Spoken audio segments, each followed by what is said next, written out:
Salam kasih dalam Tuhan kita Yesus Kristus. Selamat pagi, selamat berjumpa kembali lewat saat teduh kita pagi ini dalam doa dan renungan pagi. Kita selalu mensyukuri kebaikan dan anugerah kasih Tuhan. Dan mari kita siapkan firman Tuhan dari 2 Raja-Raja 2 ayat 6 sampai 18. Tema kita tongkat pelayanan. Mari kita berdoa. Kami mengucap syukur kepadamu ya Tuhan Allah untuk kasih dan kebaikan-Mu yang tiada henti kami nikmati sampai saat ini. Pagi ini kami datang dalam kerendahan hati kami di hadapan Allah. Kami bersyukur untuk penyertaan Tuhan. Dan saat ini hati kami terbuka untuk diisi oleh kebenaran-kebenaran Tuhan. Sampaikanlah kepada kami semua ya Allah. Dan kami terus bertumbuh pengenalan akan kasih Tuhan, makin teguh di dalam iman, dan kami melakukan firman Tuhan di tengah-tengah hidup kami. Ya Bapa di dalam sorga, kami siap mendengarkan firman-Mu. Bersabdalah, dalam nama Tuhan Yesus kami berdoa. Amin. 2 Raja-Raja pasal 2 ayat 6 sampai 18. Firman Tuhan berbunyi demikian. Berkatalah Elia kepadanya, baiklah tinggal di sini, sebab Tuhan menyuruh aku ke sungai Yordan. Jawabnya, demi Tuhan yang hidup dan demi hidupmu sendiri, sesungguhnya aku tidak akan meninggalkan engkau. Lalu berjalanlah keduanya. 50 orang dari rombongan Nabi itu ikut berjalan, tetapi mereka berdiri memandang dari jauh. Ketika keduanya berdiri di tepi sungai Yordan, lalu Elia mengambil jubahnya, digulungnya, dipukulkannya ke atas air itu. Maka terbagilah air itu ke sebelah sini dan ke sebelah sana, sehingga menyeberanglah keduanya dengan berjalan di tanah yang kering. Dan sesudah mereka sampai di seberang, berkatalah Elia kepada Elisa, mintalah apa yang hendak kulakukan kepadamu sebelum aku terangkat daripadamu. Jawab Elisa, biarlah kiranya aku mendapat 2 bagian dari rohmu. Berkatalah Elia, yang kau minta itu adalah sukar. Tetapi jika engkau dapat melihat aku terangkat daripadamu, akan terjadilah kepadamu seperti yang demikian. Dan jika tidak, tidak akan terjadi. Sedang mereka berjalan terus sampai berkata-kata, tiba-tiba datanglah kereta berapi dengan kuda berapi memisahkan keduanya. Lalu naiklah Elia ke sorga dalam angin badai. Ketika Elisa melihat itu, maka berteriaklah ia, Bapakku, Bapakku, kereta Israel dan orang-orangnya yang berkuda. Kemudian tidak dilihatnya lagi. Lalu direnggutkannya pakaiannya dan dikoyakkannya menjadi 2 koyakan. Sesudah itu dipungutnya jubah Elia yang telah terjatuh. Lalu ia berjalan hendak pulang dan berdiri di tepi sungai Yordan. Ia mengambil jubah Elia yang telah terjatuh itu, dikumpulkannya ke atas air itu sambil berseru, di manakah Tuhan Allah Elia? Ia memukul air itu, lalu terbagi ke sebelah sini dan ke sebelah sana, maka menyeberanglah Elisa. Ketika rombongan Nabi yang dari Yeriko itu melihat dia dari jauh, mereka berkata, roh Elia telah hinggap pada Elisa. Mereka datang menemui dia, lalu sujudlah mereka kepadanya sampai ke tanah.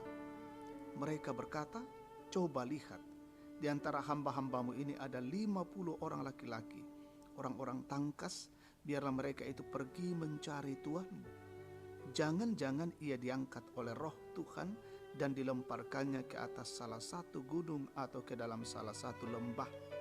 Elisa menjawab, janganlah suruh pergi. Tetapi ketika mereka mendesak-desak dia sampai memalukan, maka berkatalah ia, suruhlah pergi. Mereka menyuruh 50 orang. Orang-orang ini mencari 3 hari lamanya, tetapi tidak bertemu dengan Elia. Ketika mereka kembali kepada Elisa yang masih tinggal di kota Yeriko, berkatalah ia kepada mereka, bukankah telah kukatakan kepadamu, jangan pergi? Amin. Tongkat pelayanan Teken Pak Kamayan.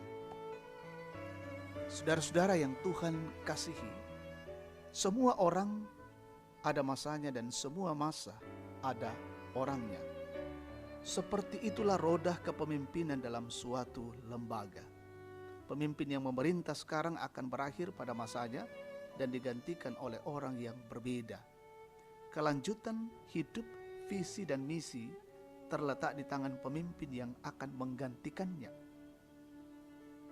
Dalam bacaan kita hari ini, Elia yang adalah pelayan Tuhan sudah waktunya menyelesaikan pelayanannya tidak hanya di tengah-tengah bangsa Israel, tetapi juga di dunia. Karena itulah sosok pengganti untuk melanjutkan tongkat kepemimpinan telah dipersiapkan dengan baik. Elisa sebagai pengganti merupakan sosok yang setia dan gigih berjuang. Hal ini terlihat dari keinginannya mengikuti Elia. Walaupun Elia menyuruhnya pergi, Elisa menyadari bahwa kemungkinan besar ia akan menggantikan Elia sehingga ia memerlukan kuasa Allah dalam menjalankan tugas dan tanggung jawab. Permintaan Elisa yakni 2 bagian kuasa Allah merupakan permintaan yang mustahil karena Allah yang berhak memberikan itu. Tetapi Elia menyerahkan kedaulatan sepenuhnya kepada Allah untuk permintaan Elisa. Dengan kehendak Allah, maka Elisa dapat melihat Elia terangkat ke sorga. Karena itu Elisa mendapat apa yang dimintanya, yakni jubah Elia. Dan ia memulai tugas kenabiannya sebagai seorang yang dipenuhi kuasa Allah. Saudara-saudara yang Tuhan kasihi, jika hari ini kita yang memimpin, namun suatu hari nanti akan ada yang menggantikan kita, karena itu bangunlah relasi yang baik dengan sesama, agar tongkat pelayanan selanjutnya dapat menunjukkan bahwa segala sesuatu yang telah kita buat hari ini telah menampakkan bentuk pelayanan yang baik dan benar di hadapan Allah. Amin. Kita tunduk kepala, kita berdoa. Bapa yang Maha Kasih dalam sorga, kami bersyukur untuk kebenaran firman-Mu. Boleh kami dengar di tengah-tengah persekutuan kami pada pagi ini. Mengingatkan kami untuk terus membangun hubungan dan relasi di setiap kehidupan bersama kami. Kami yakin ya Allah Bapa, dengan membangun hidup bersama, maka relasi dan hubungan, kekompakan dan kebersamaan selalu indah. Kami mendoakan kehidupan kami hari ini ya Tuhan. Kami bawa ke dalam tangan kuasa-Mu.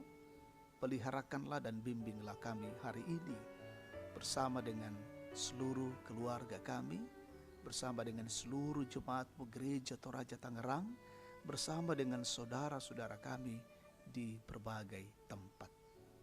Kami menyerahkan seluruh pekerjaan kami hari ini, pelayanan dan aktivitas dari rumah, di rumah, dan juga pekerjaan di luar rumah. Setiap anak-anak-Mu yang mengenyam pendidikan belajar dari rumah hari ini, tetap Tuhan berkati dan berikan hikmat, kemampuan dan kecerdasan.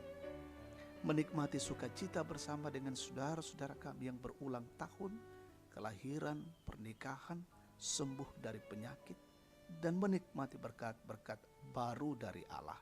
Sempurnakan sukacita mereka. Yang sakit, yang terpapar COVID-19, Tuhan jamah dan pulihkan setiap mereka. Yang berduka Tuhan hiburkan, yang lalai Tuhan ketuk batin mereka, yang bergumul menghadapi tekanan kesulitan hidup, Tuhan hadir menopang kehidupan mereka. Terima kasih Bapa di dalam sorga. Kami juga mendoakan pemerintah kami, bangsa dan negara ini. Berkatilah pemimpin-pemimpin kami.